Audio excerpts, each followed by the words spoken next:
This is the first scale map that I'm going to show. It is a Landsat photograph. True north being straight up these property lines. The primary target hill is this area right here. This ravine here we call R1. This ravine here we call R2. This is the power line that was added in 1974. The power poles are located here, here, here, and here. This is the pond. That's why it's red. And this is the way we get into the ravine system, down through the bottoms here. Now as you look at R1 and R2, you'll notice that they both flow to the south, R2 being due south, and R1 being to the southeast. And this creek here comes from the west, makes a rise to the north there, and then continues south and on to the east. The hill in this area right here is about 20 feet above the actual sandstone at its highest point, which is in this area right here. It has a very slow and gradual rise on this side and a very steep rise on the other side. And right in the power line here there is a very large kind of cut place. This ravine R2 here, this whole area right in here is very, very rough inside the highline easement. And then we have another rolling hill just to this side of it, which begins to go in more towards this hill, which is the highest point in the area. And this hill here goes to 580 feet. And then it slopes on down. Our edge inside our ravines is right at 500. And our high point right along in here is about 520. And right in here we're looking at around 530. This particular ravine system is located in the Harmony Quadrangle in the upper right hand corner. This is R1 and this is R2. And here's a couple of the other smaller ravines that go into the creek system here. And this is the high ground right here. True north being straight up.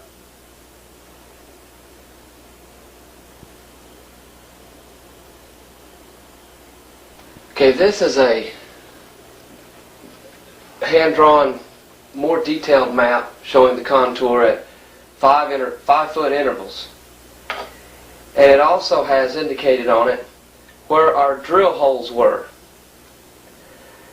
Number 1, 2, 3, 4, 5, 6, 7 way up here to the north end of the property, and 8 on this high ground just to the west of R2, and 9 being down here just about 25 feet north of the first trench.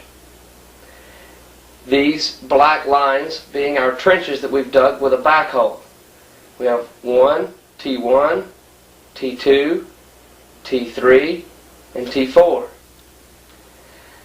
After all of our data has been compiled, we determine that our primary target area is this shaded area right here. And our secondary area is the green just to the north and to the south of it. And we narrow this down by saying it's our hypothesis at this point, and I'll explain in just a few minutes why, that this cave that we're looking for runs from somewhere along this bluff back this way. More than likely going up into the hill towards the north or towards the northeast in this direction. And we feel that if we were somehow able to check this area along here, that we would find some type of anomaly of a cave or an opening, a void, going back in this direction.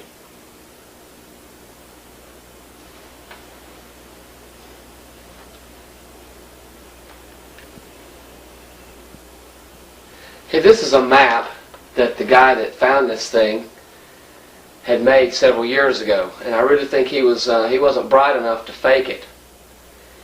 And it shows an outline of a void, and he does have a little bit of conflicting evidence as far as its width is concerned. And this distance being total of about 300 feet or so. He says it's 500, but I don't believe it's any more than 300. And he gives several different compass readings and points in the void that correspond with the number of feet that the corridor possesses and the compass reading. And like I say, we figured that he wasn't clever enough to fake these, and this would be something that he would attempt to possibly get real and get correct because of his attempt to vindicate his find. So this particular map is printed in not only this book, but several others as well. And we decided to use this after much debate over it, because we just don't think, we think that at the time this was made, it would have been more advantageous to have it accurate. So we took the coordinates, and we took the basic tomb layout, and we made a mock, and we placed it on different in different areas on our larger map, which I will now show you. This is one of our largest scale maps. 1 inch equals 10 feet, and it's gridded in 1 inch increments, and it shows where we drilled with a little more detail. This is hole number 1, hole number 2, hole number 3, hole number 5, and hole number 6. This right here is actually the second trench, which is T2. And with the information that we had felt that it was in this general area right here. But as we will be able to see, even if it was, we could have still missed it with our drilling holes. Now, something else of significance, this is the edge of the ravine right here. And true north is actually in this direction. The line straight up and down is actually northwest to southeast, and I have done it this way for my own convenience of keeping track of where our grids were.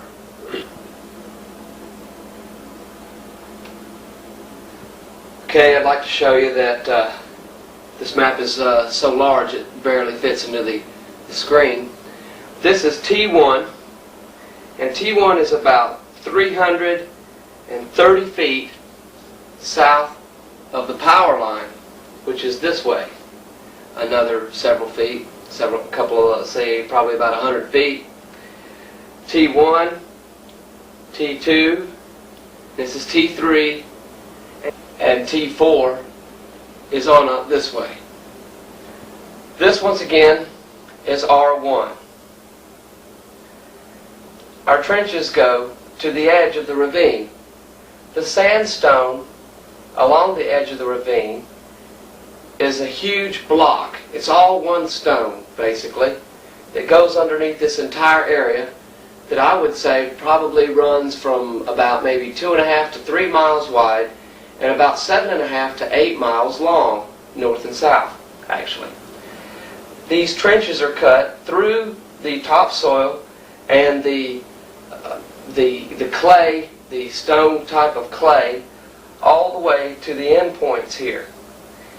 And at this point, the second trench is about 7.5, 8 feet deep. Give you some idea of the contour.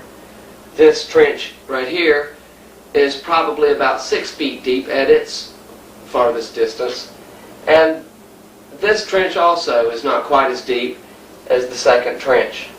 But all 4 of the trenches go all the way down to the solid sandstone block. This is our scale of the actual tomb, and we made the scale and then put it on our grid and then lined up the grid coordinates with our already out of perpendicular direction with the ravine. So even though this appears to come out to the right in an easterly direction, it is actually a northerly direction.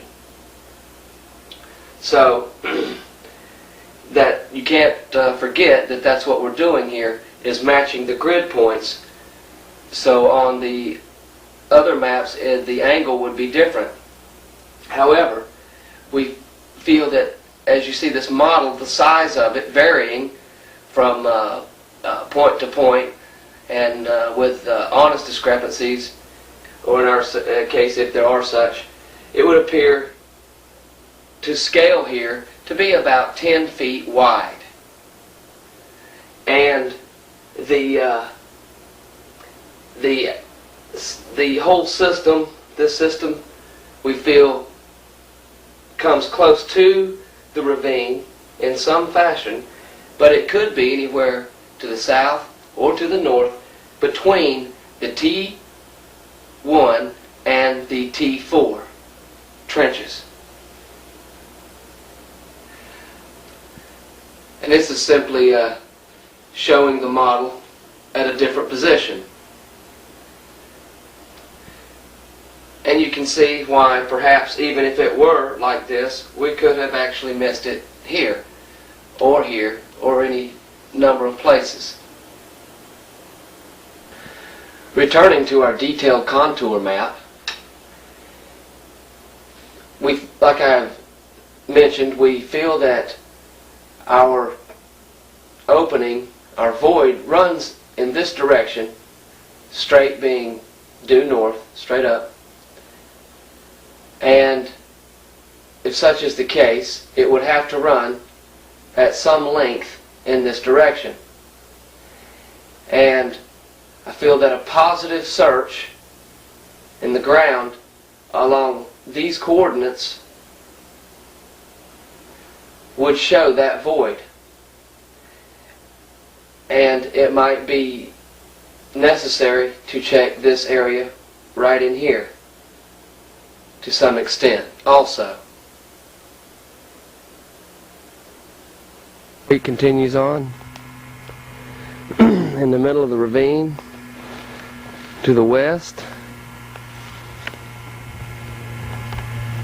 north, and east.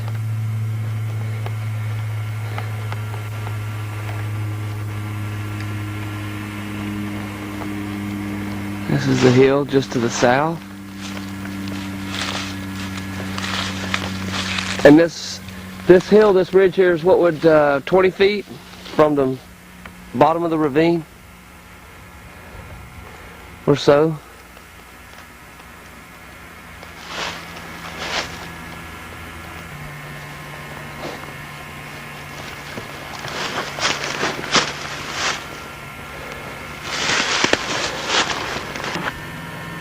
This is just a little bit north.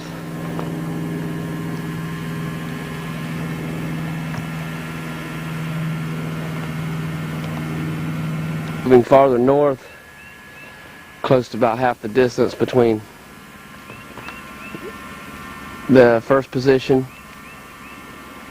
and the power lines, panning north.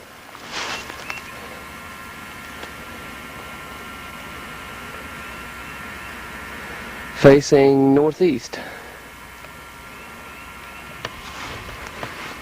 Facing east.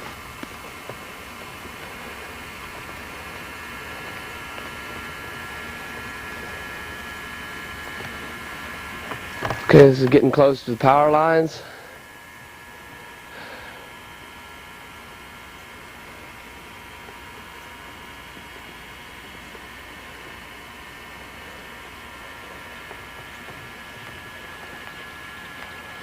facing east, northeast. And now we're going to pan.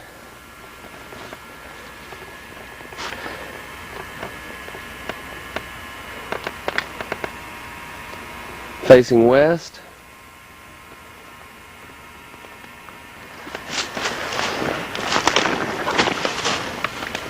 And that's looking north up the ravine. Facing east again, standing real close to directly underneath the power lines.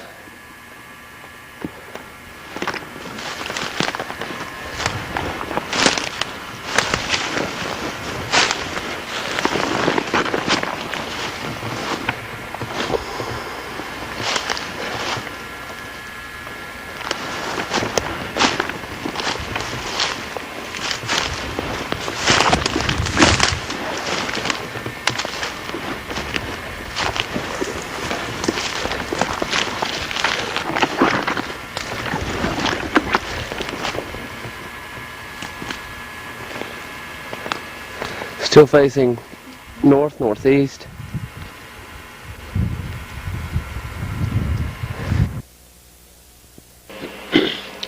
This is coming up on the south end, very southeast tip of the hill. And here the hill's probably about 25-30 feet from the bottom of the ravine. It's a very gradual slope.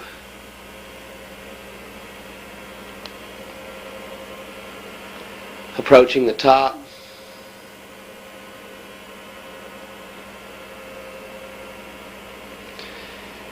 We cleared all the brush and debris from the top of the hill. This is looking out over towards the southwest. Headed in a northeasterly direction along one of our pathways.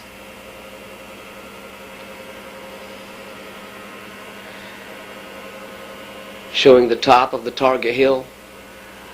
All of this is in the red zone now. We're looking out over the red zone. At this point we're probably about 175 feet south of the power line. Looking out towards the northwest at that point right there. Swinging towards the west.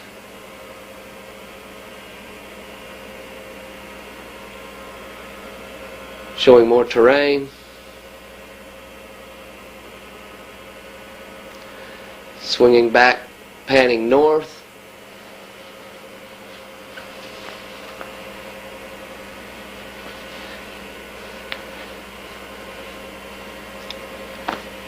Here we're still in the red zone. This is on the east side of the ravine. Looking now on the far west side of the hill, east side of the ravine, looking at some of the terrain. Very gradual. Right up about a foot underneath us, right in this area, is where the sandstone is. This is looking out directly over the red zone towards the north.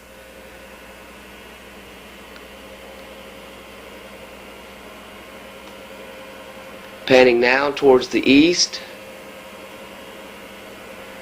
Right on top of the red zone, looking towards the south green zone.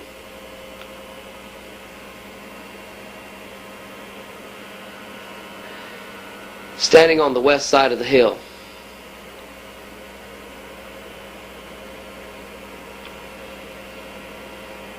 Showing more terrain.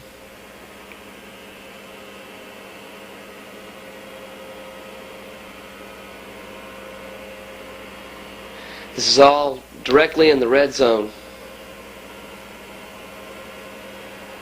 Walking out across the top of the hill. Right across our red zone.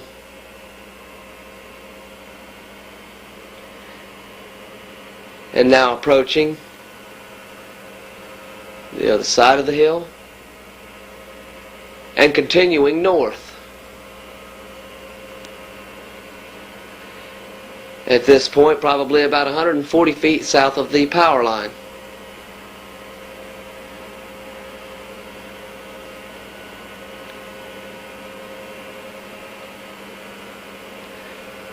Continuing north, still in the red zone.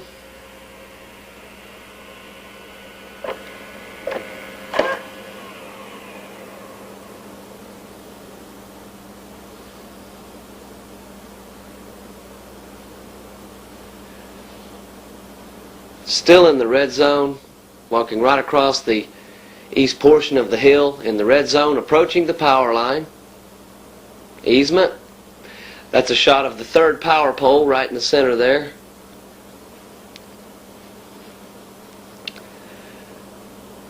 Approaching the hash.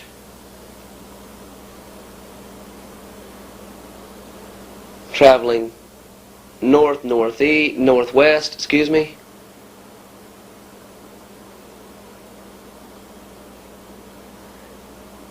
And this is in the power line easement. There's the third power pole. We're looking out towards the northeast.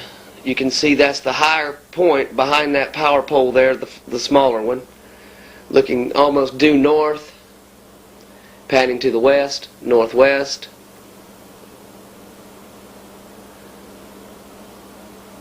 Almost due west. And right there, that power line easement goes all the way to the southwest. And this is looking out over R1. R1 is in that first dip.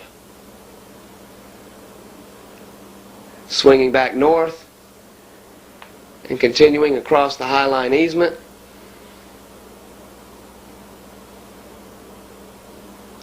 Now we're coming from the north, headed in the southerly direction, back into the power line easement, showing the hill from another angle. You can see our fires. Fixing to show the third power pole.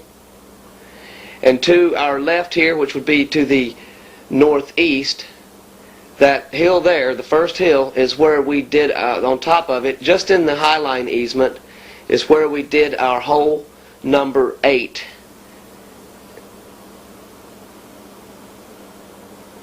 Swinging back down towards the south, now panning towards the west. That's the southwest angle there. Now we're back down on top of the hill, on the east, to top of the east of the ravine. This is showing the sandstone as it's buried just beneath the dirt here, and showing the gradual content of this topsoil. This topsoil is about 2 feet deep, 2.5 feet deep at the higher points, and then underneath that begins the clay, and then starts the thick, chunky clay. We're walking along the upper east portion of the ravine. This is the beginning of what became trench number 2. So now we'll be able to look right up the contour to see where trench 2 was dug.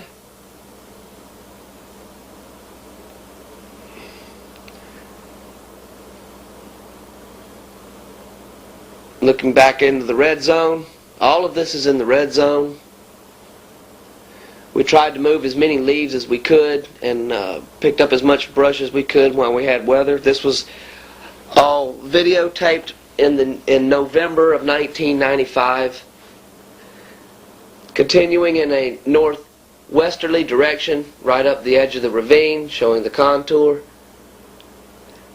Approaching what became trench number 3.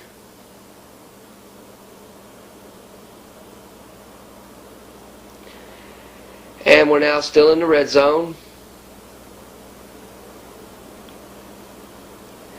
And this is showing where trench number 4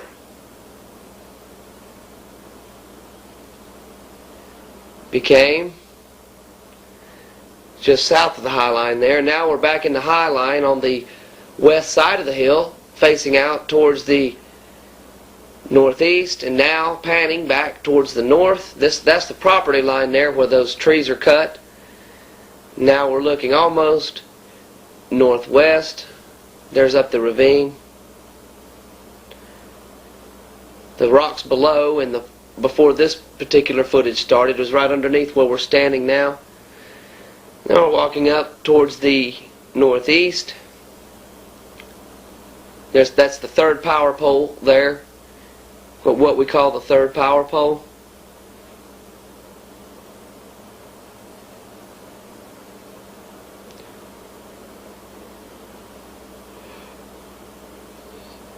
And right between that second and first power pole is that high point that goes up to about 570 feet, and there's one little tip in that they say goes up to 580, showing the hill there. Now we're going back down into the red zone, leaving the highline easement. This is panning back out towards the southwest.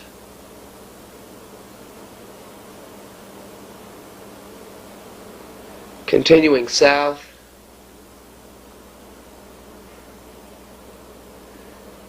Looking right over the red area, the primary target area where that fire is right in the middle of it. Spanning back out towards the east at this point, almost due east right there. Looking right over the red zone towards the R2 ravine, standing between R1 and R2, facing south. This is right over the target.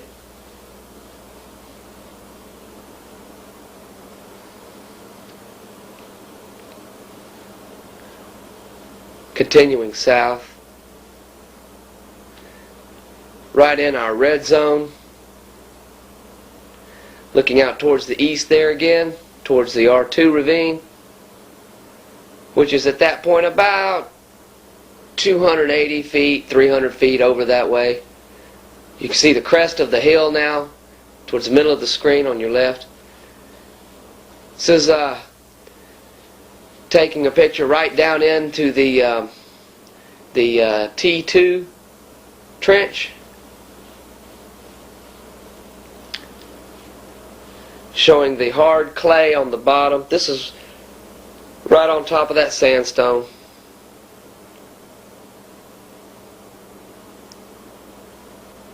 That sandstone block. There you can see where the topsoil quits or stops, and the clay, that stripe on the inside of the trench there, the lighter color. This is showing some of the topsoil that's washed down.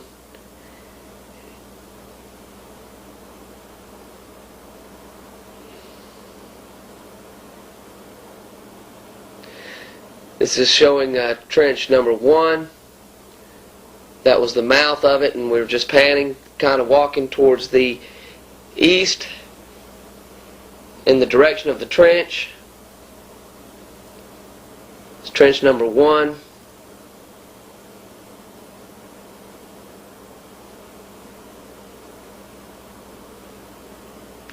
And this is from the other angle now, facing towards the west. Same trench, trench number 1, T1.